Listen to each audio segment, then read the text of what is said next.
you mere mortals as Saint Monica. Yeah, that's right, Saint. As in, better not don't get up in my grill because I'll mess your shit up because I'm going to think that I got mad Saint connects. Okay? You ever drove down Santa Monica Boulevard? You ever ate some sushi down the Santa Monica Pier? Well, that's my boulevard and my pier. That's all I got to say about that. Word to the wise. Word is most definitely B-O-N-D, bond. Anyways, let me catch my breath. Anyways, up in heaven, a lot of people don't want to hang with me because they say I'm a nag. It's true. And you know what I say about that? I say, fuck them bitches. Because you know what? I am a nag. And if I wasn't a nag, I would have never made it to be no saint. And the church wouldn't have had no fucking church named St. Augustine.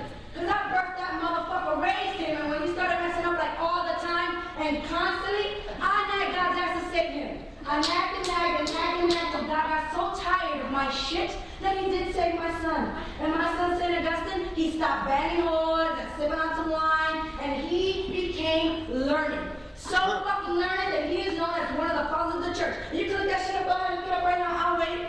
That's right, father of business, motherfucker. Father of the church, got a plaque and everything. So, if I hadn't been a nag, all y'all niggas would have been a bastard church. So sip on that, bitches. Anyways, let me catch my breath. Okay.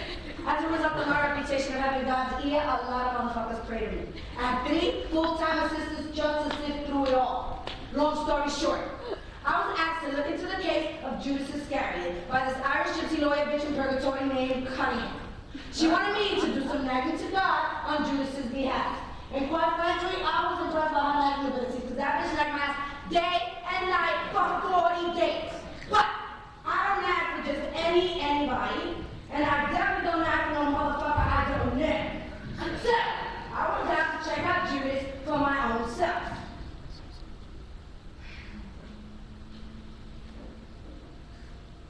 He looked fucking retarded. He wouldn't talk with nothing. He didn't seem to hear me, and I'm not someone who has a problem expressing myself. I figured he was faking. So I did this. Yo, Judas! Judas, yo, you deaf motherfucker! Judas! Yo! I smacked the bitch around a little.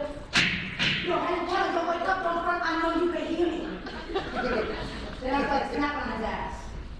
Yo, Judas, you got change for 30 pieces of silver, motherfucker? Yo, Judas, how much you paid for that haircut? 30 pieces of silver? Yo, Judas, why you so hung up? Come on, let's hang out. Come on, bitch, go out on a limb. You want an olive? Come on, motherfucker, have an olive. You want to go to the Olive Garden restaurant? They got good olive over there. Alright, fine. Come on, Judas, what do you say? You and me go down to the bar and betray some motherfuckers. What do you say? You like betraying? What's up? You ain't know what you betrayed today? Come on, motherfucker. You could just hang. Get it? Hang? Get it? Do you get it?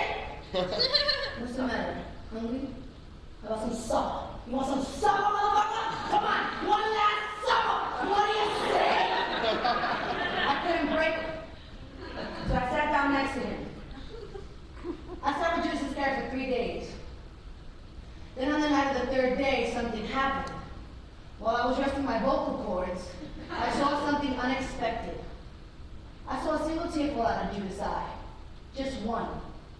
When the tear hit the ground, I saw it was red like a ruby. I looked into his eyes like this.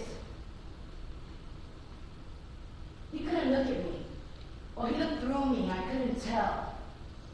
His eyes was empty. He barely breathed. He was like a catatonic statue of a former human being. And I detected sadness in him.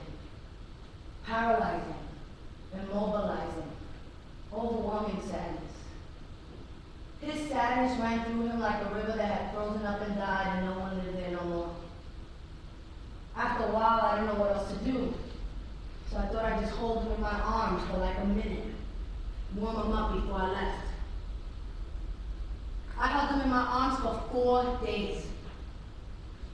On the 3rd day, I remember how Jesus had said that God has the biggest love for the least of his creatures.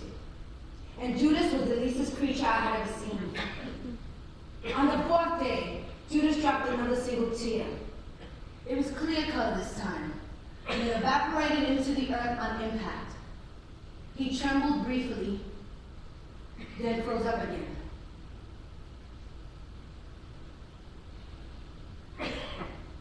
seen enough. I took off my outer garments and left them for him so that he could smell something human.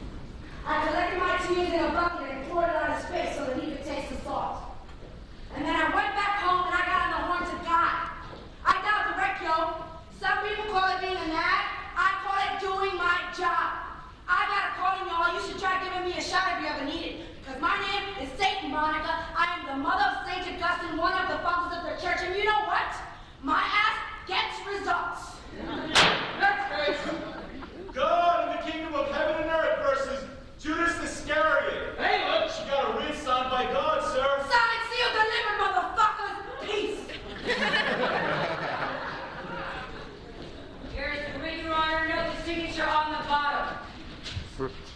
Bailiff, words out there. Present at the counter for and gripping with anticipation to defend with marvelous cunning and great relish the kingdom of heaven and earth and your great service against the Satan's born traitor, Judas Iscariot, and his beguiled but outlandishly misguided counsel, both of them great and rakishly handsome, great sir. Cunningham, I do not like it when lawyers go over my head. You gave me no choice. Objection, Your Honor. As human beings, we always have choice. Motion to strike. Mr. Alfahili, you are aware that the trial hasn't actually begun yet, right?